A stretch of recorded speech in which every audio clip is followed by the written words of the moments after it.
第一次踏上片場，緊張㗎，好多嘢都好奇怪啊！好多人啊！吓，拍㗎啦，死啦！今次我嚟緊都要咁樣對住個 cam 做啊，我點樣做啊？我連嘅鏡頭喺邊度我都唔知，好驚做錯事咯。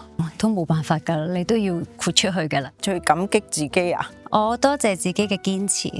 成為演員之後，最出乎意料嘅反而係學做演員呢個 training 帶到俾我嘅嘢。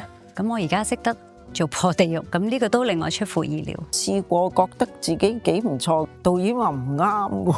我話冇會唔會太串啊？因為你好新嘅時候，仲係唔知咩叫好好或者咩叫唔夠好。如果真係最尾一套嘅話，我希望我會拍一套接受自己、原諒自己嘅戲。我最中意睇黑社會片㗎喎，所以我希望我可以做黑社會女大佬啊，最好啦。我希望佢係阿凡達或者 Hunger Game。NG 到崩潰，我諗係在場嘅人崩潰咯，唔係我崩潰。